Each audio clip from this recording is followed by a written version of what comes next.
This is a nightmare in real time. Ukrainian fighters, stripped of their weapons and armor, are being marched away by the enemy. In this war, being captured often means a death sentence. What caused this frontline collapse? How did the enemy end up in the Ukrainian rear unnoticed? Today, we're breaking down the chain of events that led to this trap and the desperate high-stakes gamble to bring these boys back alive. This is how it happened. A few dozen meters away, in roughly 50 to 100 feet, silhouettes slowly emerge from the fog.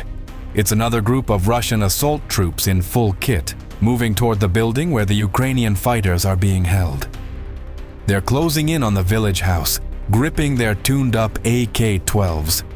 The Russians look like they're 100% sure of success, because they know no one's expecting them. What the hell is going on out there? A Ukrainian reconnaissance drone is hanging in the sky above, watching everything. The prisoners, the Russians who are about to burst through that door. But due to lost comms, the commander watching it all on his screen can't warn his guys about the danger closing in. But the problem isn't just the lost comms. The real trouble is that the Russians are coming from the direction where other Ukrainian units are supposed to be positioned. Why did a Russian assault group end up exactly where friendlies should have been? Finally, a radio message comes through. One of the units couldn't hold its position and pulled back.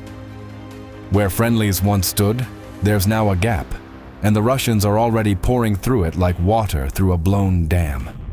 For the Ukrainian units scattered across the village and its outskirts, that's a death sentence, because they're convinced the front is ahead of them, when in reality it's already passed right through them.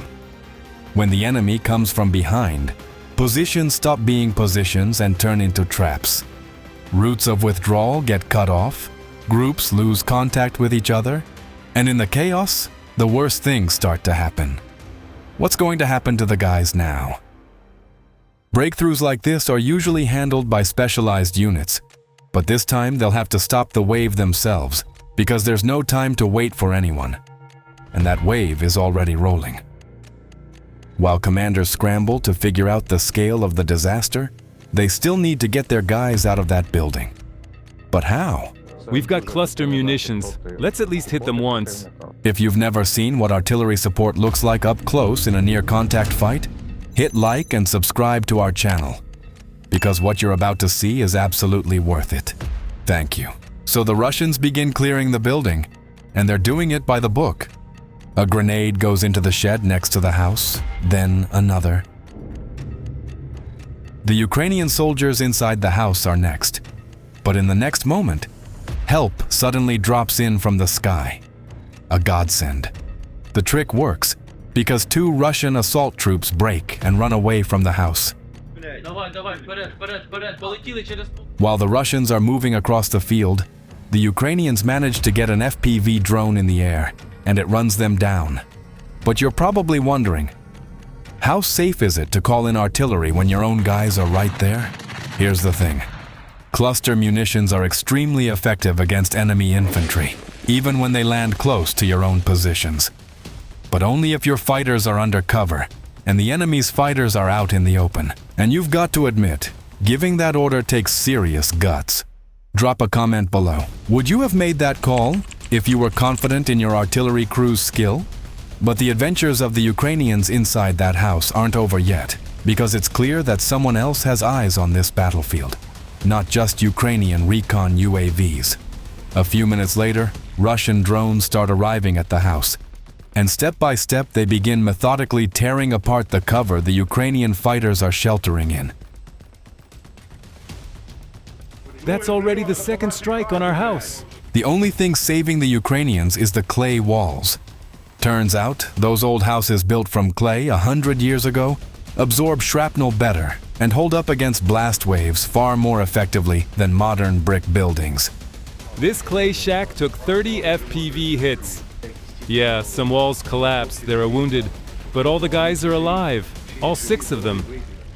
That's yet another discovery this war has handed us. But after several dozen explosions, it becomes clear that the Russians aren't going to stop demolishing that shelter until they've wiped out the Ukrainian group entirely.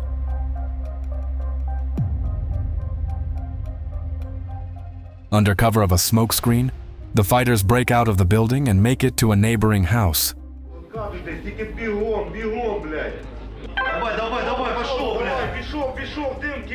It seems like the adrenaline in the Ukrainian command post is running just as high. It's worth saying, every one of these commanders has real ground experience, so they know exactly what their fighters are feeling when they're staring into the abyss. Their relief is just as unfiltered.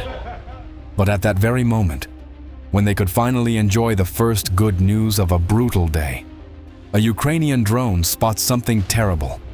2 fighters who were at a position near the village have been taken prisoner. Look, our guys have no weapons and no body armor, and the ones behind them are Russians. For Ukrainian soldiers, surrendering is a one-way ticket. Either they would be killed after, or exchange process may be delayed for years, with them being kept in Russian prisons. So once again, the Ukrainians are faced with an impossible decision: to save their own. A heavy-lift drone capable of carrying a serious explosive payload is sent up into the sky. Here's what happened next. The Ukrainians wait for the convoy and the prisoners to stop. But everything turns out to be far more complicated than expected. There's one of ours and a Russian right next to him, and there's the second one of ours. The whole group is moving together, so the drop timing and the exact release point are calculated with extreme precision. Don't drop on the signatures. Left to go more left. The hope is that after the explosion, the Russians will panic, and the Ukrainian prisoners will be able to break away and run. And then comes the moment of truth. The first 2 runnings, those are Russians. Go, drop it! The tactic worked. The Russians ran, and the prisoners stayed put. The signatures are still showing warm bodies. But are they alive? Yes. Look, 2 of ours are walking toward your position. No weapons, no helmets, no gear. The boys made it out alive. And once again, a small victory in the command post. But real success only comes with a plan. Because playing firefighter on the front line doesn't always work. So the planning for the counterattack is complete. The plan is first laid out for the unit commanders. Your job is to enter this forest quietly, no contact. Then the mission is broken down for the fighters themselves. The entire operation depends on what you do. Speed and surprise are everything. While the Russian fighters haven't had time to settle into their new positions yet, they need to be cut off from their main units. Before a dangerous mission, regular soldiers usually go quiet and do the same small, simple things. Things that help them get their heads straight. Someone checks their magazine one more time. Someone tightens the straps on their body armor, adjusts their helmet, or checks their radio. These small rituals bring a little order to the chaos that's waiting ahead. In moments like these, people aren't thinking about the big picture. They're thinking about very specific things. Run the route, don't let your buddy down, complete the mission, and come back alive. Let's wish them luck too, and fog. So the rally point is position Perseus. According to Greek mythology, Perseus is famous for beheading Medusa the Gorgon. These guys are going to have to behead the Russian breakthrough. But because of the drones, they can't get to the position by vehicle, so the group covers several kilometers, a few miles, on foot through the forest in the fog. Some kind of problem with the repeater, so no comms for now. But we have eyes on them from the drone. No comms, navigating by compass and map. Like it's 100 years ago, the group pushes forward. The fog swallows everything: trees, fields, the outlines of houses. The world shrinks down to just a few meters, maybe 10 feet, in front of your face. And that's how it goes for the full 9 kilometers. Finally, comms come back online. First group is in position. Beautiful work.